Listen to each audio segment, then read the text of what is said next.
През 1981 година млад мъж намушква смъртоносно своя хазаин в Конектикът. Това само по себе си не е необичайно криминално дело. Необичайното е, че защитата твърди, че убиецът не е действал по собствена воля, а е бил обсебен от демон. Здравейте, аз съм Силвия. Добре дошли в мой подкаст. Ако за първи път попадате на мое видео, бих се радвала да се абонирате, да харесате видеото и да коментирате. Така помагате на канала ми да се развива и да достига до повече хора. Ако вече сте го направили, благодаря ви. За да разберем как се стига до тук, трябва да се върнем няколко месеца по-рано, в малкото градче Брукфилд, Конектикът. В началото на 80-те години на миналият век то е тихо американско преградие. Малко спокойно, с поддържани дворове и ниска престъпност. Място, където съседите се познават и не заключват врати. Но през лятото на 1980 година това спокойствие е нарушено от събития, които скоро ще вкарат Брукфилд в световните криминални хроники. За първи път в историята на американското правосъдие едно малко градче ще стане свидетел на съдебен процес, в който официалният мотив за убийството няма да бъде пари, ревност или гняв, а демонично обсебване. Всичко започва с семейство Гладсел. Те са обикновено работническо семейство, което решава да наеме нова къща в покрайнините на Брукфилд. Майката, Джуди Гладсел, се грижи за дома и децата си. Най-голямата дъщеря в семейството е Деби Гладсел, младо, енергично момиче, което тепърва започва своя самостоятелен живот. Тя работи в местен развъдник за кучета и мечтае за свое семейство. До нея е нейният приятел, 19-годишният Арне Шейн Джонсън. Арне е момче с отлична репутация в града. Той работи за местна фирма за поддръжка на дървета, трудолюбив е, изключително привързан към Деби и нейното семейство. Приятелите и колегите му го описват като кротък, отстъпчив и напълно лишен от агресия мъж. Арне прекарва всяка свободна минута със семейство Гладсел и помага активно при пренасенето им в новата къща. Най-малкият член на семейството е 11-годишният Дейвид Гладсел. Дейвид е весело, напълно здраво дете, което обича да се играе в двора и няма никакви минали психологически или здравословни проблеми. Последният ключов персонаж в тази история е Алан Боно. Боно е 40-годишен мъж, управител на местният развъдник за кучета, където работи Деби. Той е и хазаин на жилището, в което Деби и Арне планират да се нанесат по-късно. Боно е общителен мъж, но има сериозен проблем с алкохола. Когато семейство Гладсел започва да почиства и подрежда новата къща през юли 1980 година, 11-годишният Дейвид е изпратен да помогне в една от стаите на горният етаж. Малко след това детето слиза долу, оплашено до смърт. Дейвид разказва на майка си, че в стаята е видял старец с голяма брада, скъсани дрехи и изкривено лице, който го е бутнал на леглото и му е казал, че ще нарани семейството му, ако останат в тази къща. Първоначално Джуди и Деби мислят, че това е просто детска реакция на стреса от преместването в нов дом. Те успокояват момчето и го съветват да забрави за случая. Но виденията на Дейвид не спират. През следващите дни той започва да вижда стареца навсякъде из къщата, в огледалата, в тъмните ъгли на коридора и в двора. Нещо повече, детето твърди, че фигурата понякога променя облика си и започва да прилича на същество с копита и рога, което му говори на непознат език. В рамките на 2 седмици поведението на 11-годишното момче се променя коренно. Веселото дете изчезва. Дейвид започва да получава внезапни пристъпи на паника, по време на които тялото му се вцепенява. Той започва да губи тегло, отказва да спи на тъмно и прекарва нощите в писъци. На сутринта родителите му откриват по тялото му синини, дръскотини и белези от удари, въпреки че никой през нощта не е влизал в стаята му, а самото дете е било вързано в леглото от баща си, за да не се нарани само по време на пристъпите. Кошмарът за семейство Гладсел тепърва започва. Когато състоянието на 11-годишния Дейвид става критично, Джуди Гладсел разбира, че традиционната медицина не помага. Лекарите и психиатрите, които преглеждат момчето, не откриват физиологична причина за припадъците, нито за странните синини по тялото му. Тогава семейството решава да се обърне към хората, които по това време са най-известните изследователи на паранормални явления в Америка – Ед и Лорейн Уорън. Ед Уорън е бивш полицай и ветеран от Втората световна война, който сам се определя като демонолог. Единственият признат от католическата църква по това време, без да е свещеник. Съпругата му Лорейн Уорън твърди, че притежава дарбата на медиум и ясновидец. Двамата вече са придобили световна слава благодарение на разследването на прочутата къща в Амитивил през 1976 година. Семейство Уорън живеят в съседният щат Конектикът, затова реагират бързо и пристигат в дома на Гладсел. Още при първото си посещение Лорейн Уорън заявява, че усеща силно злонамерено присъствие в къщата. Тя описва срещата си с Дейвид като стряскаща. Момчето изпадало в транс, по време на който започвало да цитира пасажи от Библията и Изгубеният рай на Джон Милтън, без никога да е чел тези книги. Ед Уорън от своя страна започва да документира случаите. Той носи със себе си аудиокасетофон, с който записва пристъпите на Дейвид. На тези записи, които по-късно стават част от материалите по случая, се чува как 11-годишното дете ръмжи и говори с изключително нисък, хриптящ и двоен глас, като физически не съответства на гласните струни на дете. Уорън стига до заключението, че това не е обикновено проклятие на къщата, а случай на тежко демонично обсебване. Те съветват семейството веднага да напусне дома и се свързват с 4 католически свещеници от местната епархия, за да получат разрешение за извършването на официален църковен ритуал по прогонване на злите сили, наречен екзорсизъм. През есента на 1980 година свещениците заедно с Ед и Лорейн Уорън провеждат общо 3 ритуала над Дейвид. Тези сесии се провеждат при закрити врати в дома на семейството.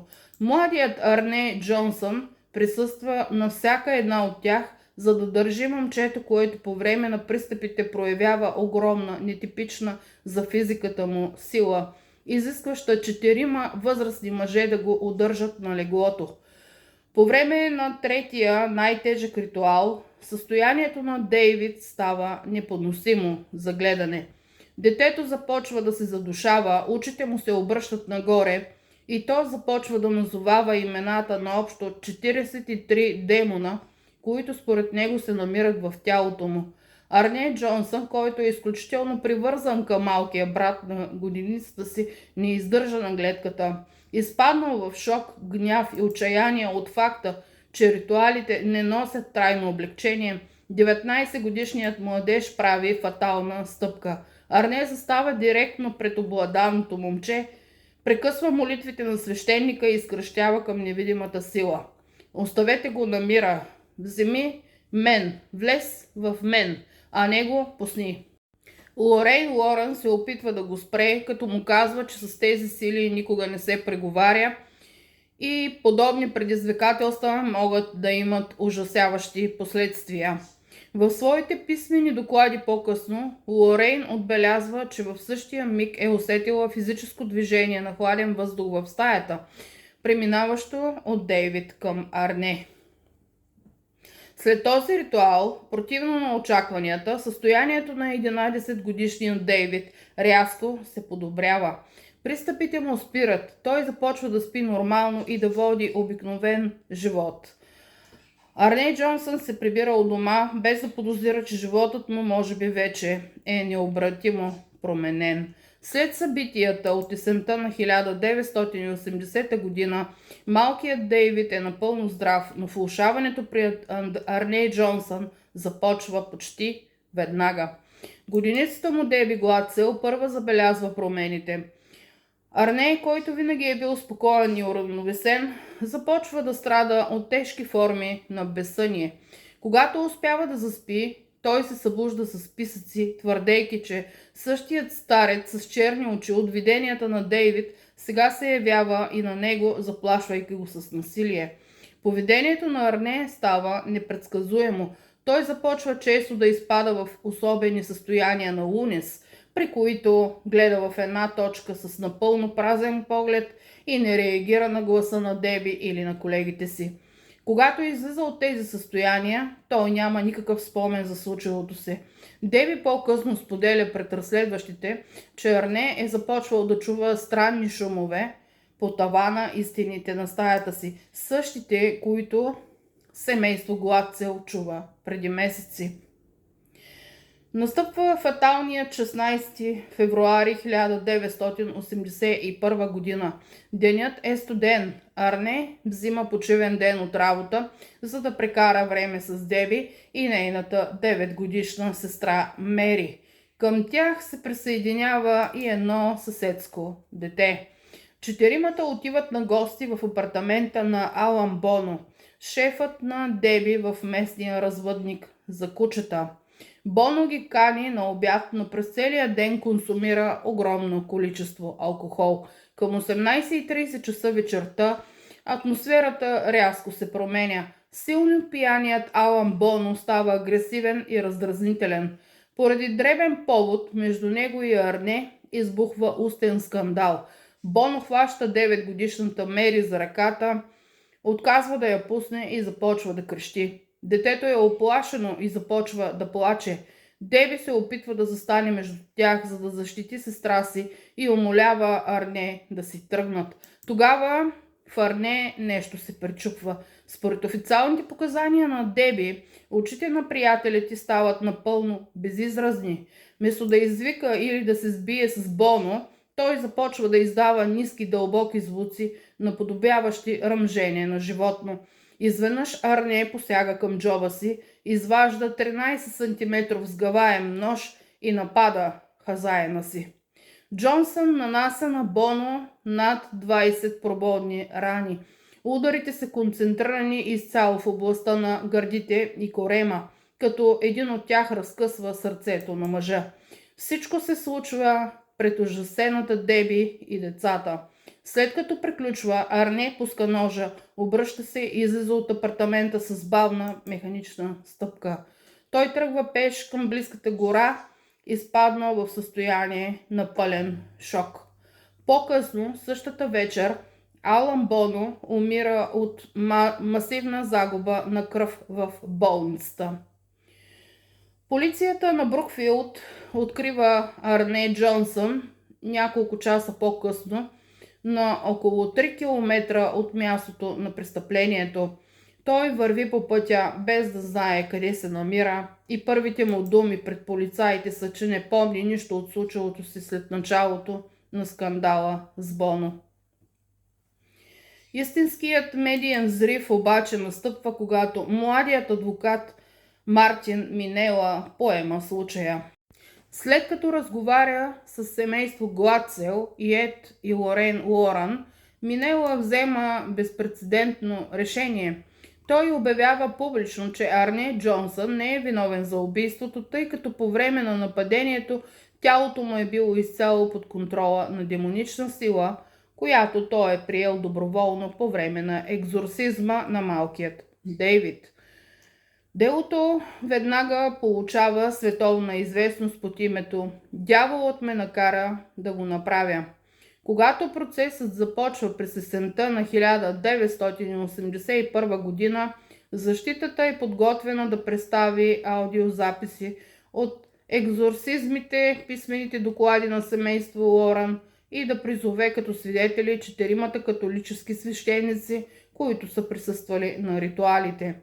Но съдебната система поставя ясна граница. Съдията Робърт Калахън категорично отхвърля тази линия на защита. В официалното си решение той заявява, че твърденията за демонично обсебване са недопустими в съдебната зала, тъй като те не могат да бъдат подложени на научна експертиза, не стъпват върху обективни материални доказателства и нито един дух не може да бъде подложен на кръстосан разпит. Калахан дава ясни указания на съдебните заседатели, че са длъжни напълно да игнорират паранормалния елемент от историите и да съдят обвиняемия само въз основа на наличните криминалистични факти. Адвокат Минела е принуден да смени стратегия в движение, опитвайки се да докаже временната невменяемост и самозащита, тъй като Боно е бил пиян и агресивен. На 24 ноември 1981 година, след 3 дни на обсъждания, съдебните заседатели признават 19-годишният Арне Джонсън за виновен в непредумишлено убийство от първа степен. Съдът го осъжда на наказание от 10 до 20 години затвор. Престоят на Арне Джонсън зад решетките преминава без нито един инцидент. Той се проявява като примерен затворник, получава диплома за средно образование и се включва в редица образователни програми в затвора. Поради отличното си поведение и факта, че никога преди или след това не е проявявал признаци на агресия, Арне е освободен предсрочно през 1986 година, след като излежава малко над 5 години от присъдата си. Най-логичният въпрос, който бихме си задали тук е: защо Арне повече не проявява признаци на демонично обладание? И тук има 2 версии. Свръхестествената версия. В периода преди убийството демонът само е развивал и е пречупвал волята на Арне, правейки го да изглежда странно и объркано. В момента на убийството на Хазаена демонът е поел 100% контрол на тялото му, затова Арне казва, че няма никакъв спомен от нападението.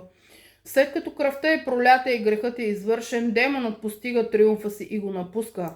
Затова в затвора Арне се събужда чист, сякаш кошмарът е свършил.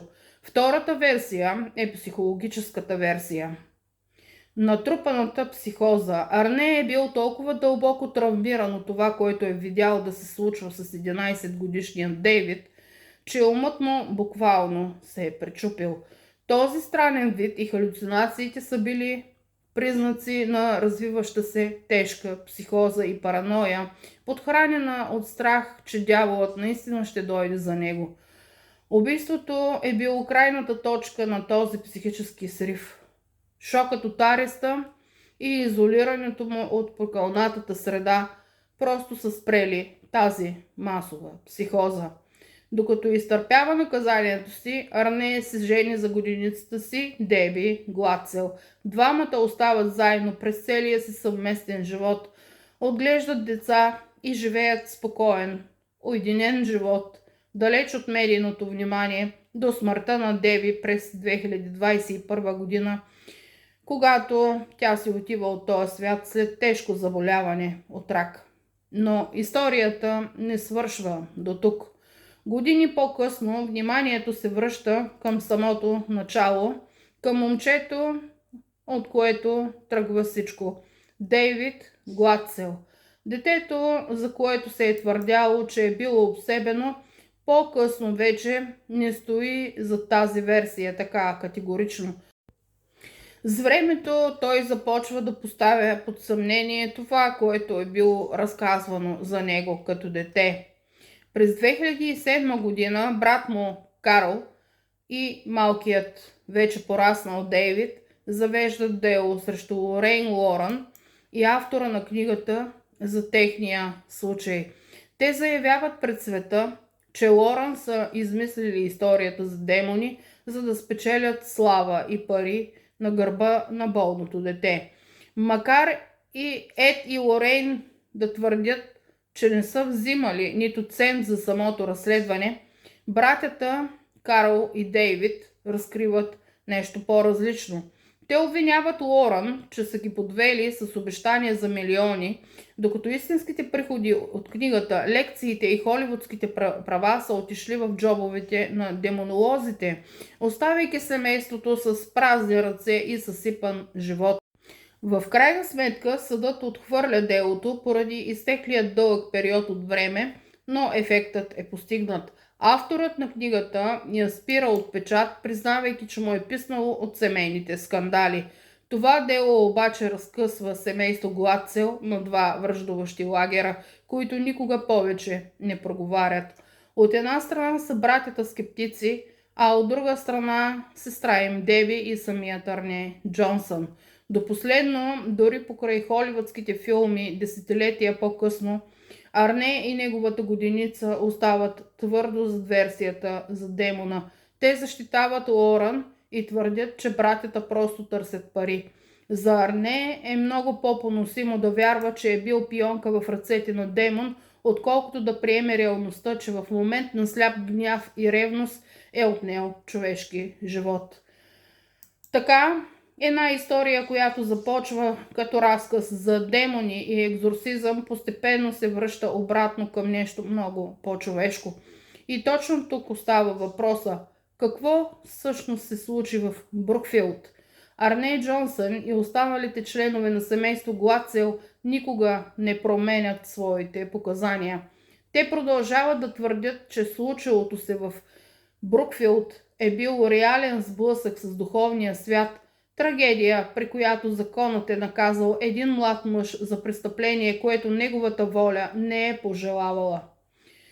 Споделете ми в коментарите вие какво мислите, че се е случило в Брукфилд. Благодаря ви, че отново бяхте с мен. Ако искате да ме подкрепите, абонирайте се за канала ми, харесайте видеото и коментирайте. Бъдете здрави! Довиждане до следващата история.